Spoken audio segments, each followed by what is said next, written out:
Top 200 व्यावसायिक गुरुओं में से एक के रूप में नामित किया है। मेन अमेरिकन एक्सप्रेस ने हाल ही में उन्हें अपने उद्यमी ग्राहकों को प्रशिक्षित करने वाले दुनिया के टॉप 6 व्यावसायिक नेताओं में से एक बताया है। फॉर्च्यून के हालिया कवर लेख में उन्हें सीईओ व्हिस्परर कहा गया है। उन्हें लगातार 3 वर्षों से वर्थ पत्रिका द्वारा वैश्विक वित्त के 100 सबसे शक्तिशाली लोगों में टॉप 50 में शामिल किया गया है। वे देश के नंबर 1 जीवन और व्यावसायिक रणनीतिकार हैं। नमस्ते दोस्तों, स्वागत है आपका हमारे चैनल में। तो चलिए शुरू करते हैं आज के money master ad game audio books summary में कॉम्प्रिहेंसिव टॉप और 50 से ज्यादा वित्तीय विशेषज्ञों के साथ व्यक्तिगत साक्षात्कारों पर आधारित है। इसका परिणाम वित्तीय स्वतंत्रता प्राप्त करने के लिए 7 चरणों वाला एक खाका है। टोनी रॉबिन्स हर आय स्तर के पाठकों को एक आजीवन आय योजना बनाकर आर्थिक रूप से स्वतंत्र होने के चरणों के माध्यम से मार्गदर्शन करते हैं। यह आय योजना इतिहास के सबसे सफल निवेशकों में से एक रे डालियो के पोर्टफोलियो की एक झलक द्वारा समर्थित है। भाग 1, स्वचालित निकासी सेटअप करें। टोनी शुरुआत में बताते हैं कि पैसा कुछ हद तक एक वर्जित विषय है। इसके बावजूद पैसा हमारी समग्र भलाई का एक अनिवार्य हिस्सा है। वित्तीय स्वतंत्रता पाने के लिए नौकरी से पर्याप्त पैसा कमाना चुनौतीपूर्ण है। इसीलिए आपको बचत और निवेश करने की जरूरत है। उपभोक्ता बनने के बजाय एक निवेशक की मानसिकता विकसित करें। जड़ जमाए हुए मानवीय मनोविज्ञान पर विजय पाने और वास्तव में बचत करने का एकमात्र तरीका एक योजना बनाना और अपने निवेश को स्वचालित करना है। इसी बात को ध्यान में रखते हुए टोनी रॉबिन्स निवेश के लिए स्वचालित निकासी की व्यवस्था करने और उन्हें भूल जाने की सलाह देते हैं। भाग 2, 9 वित्तीय का पार्ट 1, बाजार को हराया जा सकता है। हकीकत यह है कि बहुत कम प्रतिभाशाली लोग ही लगातार बाजार के रिटर्न को मात दे पाते हैं। ज्यादातर संभावना यही है कि न तो आप और न ही आपका वित्तीय सलाहकार उनमें से एक है। सक्रिय रूप से प्रबंधित म्यूचुअल फंडों में से 4% से भी कम ही बाजार को मात दे पाते हैं। इसका मतलब है कि ऐसा करने की आपकी संभावनाएं सिक्का उछालने की संभावना से कहीं ज्यादा कम है। आपके लिए एक निष्क्रिय रूप से प्रबंधित इंडेक्स फंड खरीदना ज्यादा बेहतर है, जो कुल मिलाकर बाजार के साथ मेल खाता हो। पार्ट 1, लोग फीस के बारे में सच बोल रहे हैं। म्यूचुअल फंड रखने की औसत लागत 3.17% प्रतिवर्ष है।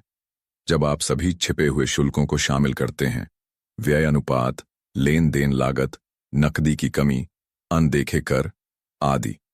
यह सुनने में भले ही ज्यादा न लगे, लेकिन शुल्क में हर 1% की बढ़ोतरी से सामान्य सेवानिवृत्ति पोर्टफोलियो के अंतिम मूल्य का 20% कम हो जाता है।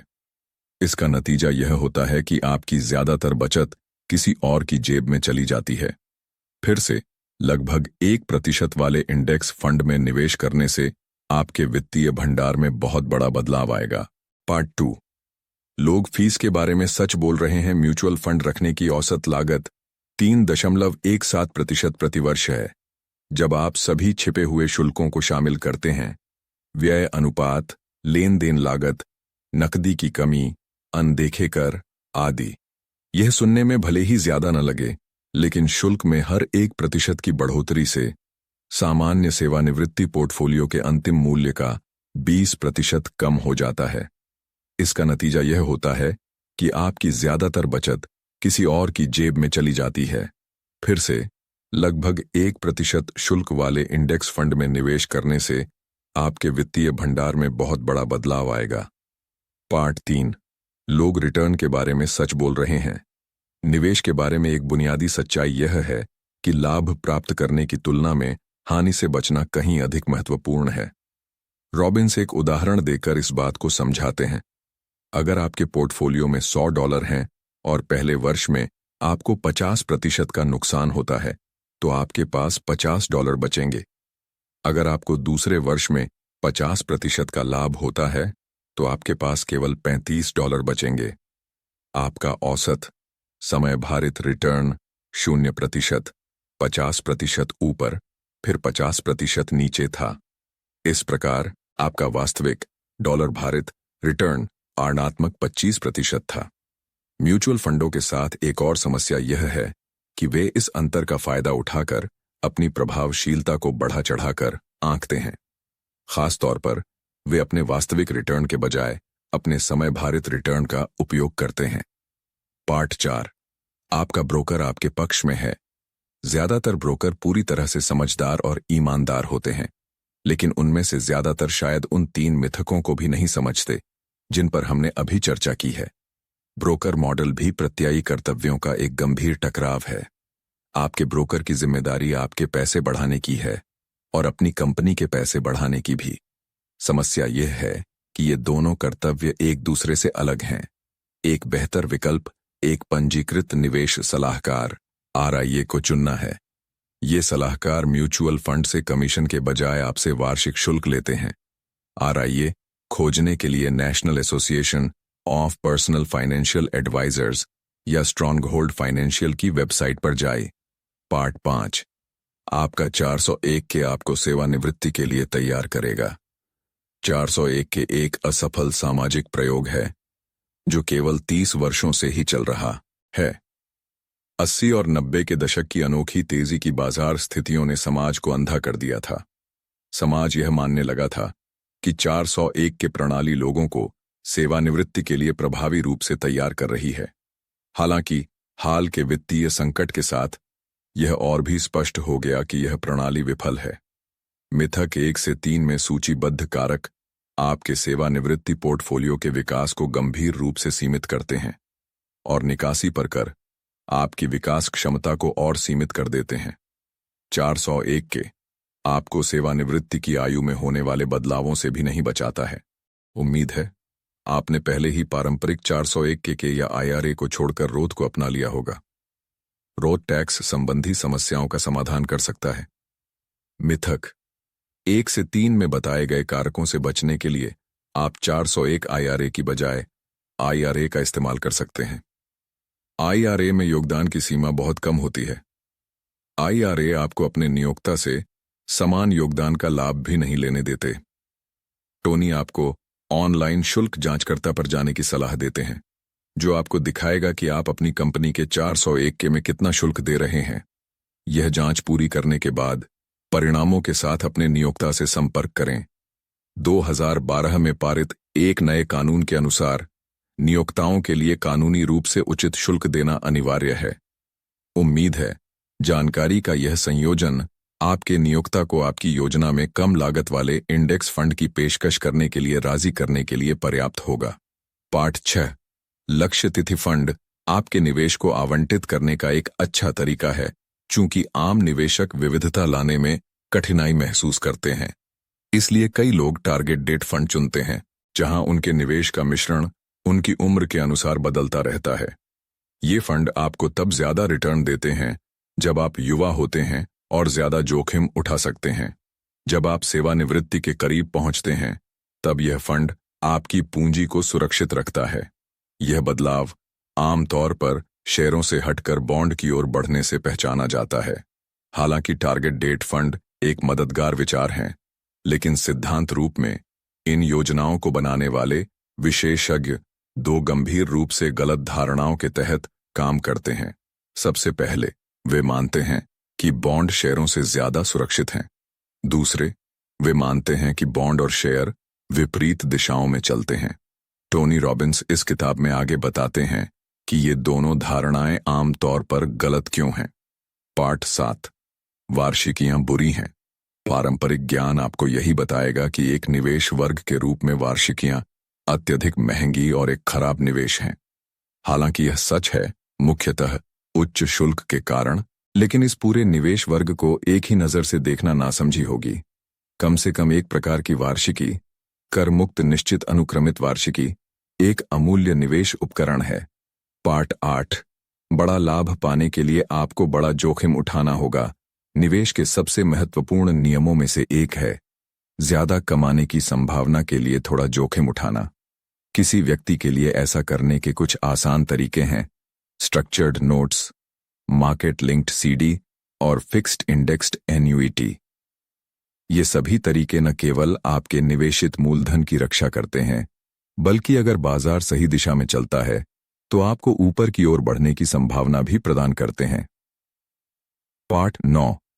सफलता हमारे नियंत्रण से परे किसी चीज से निर्धारित होती है।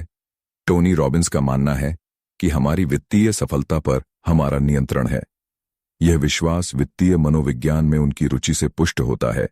सफल होने के लिए मानसिकता में बदलाव जरूरी है। भाग 3। आप वही चाहते हैं जो पैसा आपको देता है।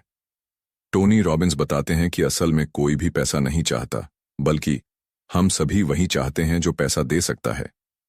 आपकी व्यक्तिगत रुचियों के आधार पर वांछित सटीक लाभ अलग अलग होते हैं। ये सभी लाभ 6 बुनियादी मानवीय आवश्यकताओं के अंतर्गत आते हैं। ये 6 बुनियादी मानवीय आवश्यकताएं हैं: निश्चितता, आराम, अनिश्चितता, विविधता, महत्व, प्रेम संबंध, विकास और योगदान। पैसा हमारे जीवन का एक अभिन्न अंग है, लेकिन अगर आप यह समझ लें कि आपको पैसा क्यों चाहिए, तो आप सफल होने के लिए बेहतर ढंग से तैयार होंगे। ये जानकर कि आप वास्तव में क्या चाहते हैं, आपको इस बारे में बेहतर स्पष्टता मिलेगी कि आप जहां जाना चाहते हैं वहां कैसे पहुंचें। भाग 4। अपने सपनों की धनराशि की गणना करें।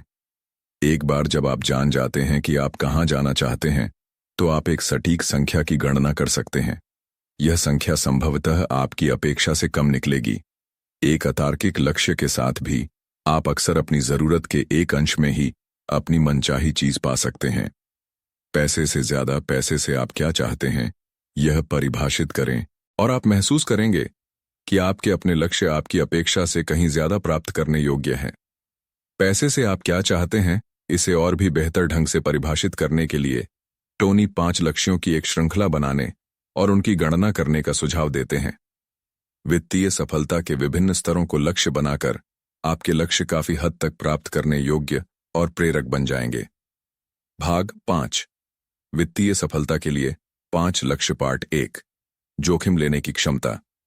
मान लीजिए कि आपके निवेश पोर्टफोलियो पर मिलने वाला मासिक रिटर्न आपके आवास, भोजन, उपयोगिताओं, परिवहन और बीमा के मासिक खर्चों का भुगतान करेगा। उस स्थिति में आपने एक औसत अमेरिकी के मासिक खर्चों का 65% कवर कर लिया है।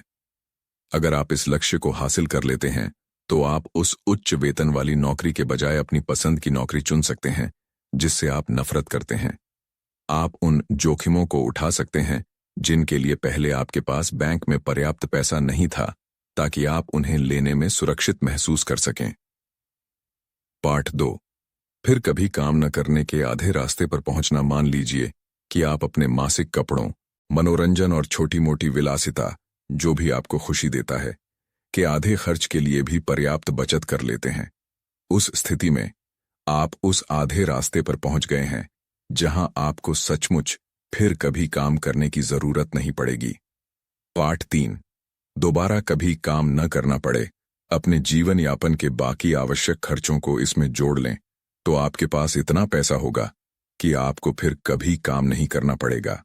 पार्ट 4। स्वयं का इलाज करने में सक्षम होना। 2 या 3 महत्वपूर्ण विलासिताओं, नाव, अवकाश गृह, विदेशी कार आदि के लिए मासिक भुगतान को अपनी राशि में जोड़ें। पार्ट 5। जिन चीजों की आपको जरूरत नहीं है, उनसे बदलाव लाएं। अब बड़े सपने देखो। जो कुछ भी तुम चाहते हो, उसे पाने के लिए तुम्हें किन चीजों, अनुभवों की जरूरत है। यहीं तुम्हें अपनी सीमा का पता चलता है। अगर तुम खुद के साथ ही ईमानदार हो, तो तुम समझ जाओगे कि बहुत सी चीजें अच्छी खुशी नहीं देती। याद रखें, लक्ष्य वह हासिल करना है जो आप पैसे से वास्तव में चाहते हैं, न कि पैसा। मान लीजिए आप बैठकर संख्या गिनते हैं। उस स्थिति में आपको शायद एहसास होगा कि यह आपके अनुमान से बहुत कम है, शायद लगभग $5 लाख से $5 मिलियन की वार्षिक आय। यह कभी भी आपकी पहुंच में नहीं होगा। लेकिन एक बार जब आप अपनी इच्छा की ऊपरी सीमा जान लेंगे, तो आपको एहसास होगा कि उस सीमा के करीब पहुंचकर आप कितनी खुशी महसूस कर सकते हैं। अब जब आप जानते हैं कि असल में आपको क्या खुशी देगा, तो आप अपने जीवन के कुछ ऐसे फैसलों पर दोबारा विचार कर सकते हैं जो आपने अचानक लिए थे। ये वो फैसले हैं जिन्हें आपने इस उम्मीद में लिया था कि आपको ये एहसास होगा कि ये आपको इतनी खुशी नहीं दे रहे हैं कि उनकी कीमत चुकानी पड़े। इस अभ्यास से आपको कई फायदे मिल सकते हैं, खास तौर पर ज्यादा बचत, ज्यादा कमाई, कम फीस और टैक्स, बेहतर रिटर्न या अपनी जीवन शैली में दूसरे तरीकों से बदलाव। दोस्तन, आपको हमारा Hindi book summary money master the game पसंद आया तो लाइक, शेयर, सब्सक्राइब जरूर करें। धन्यवाद।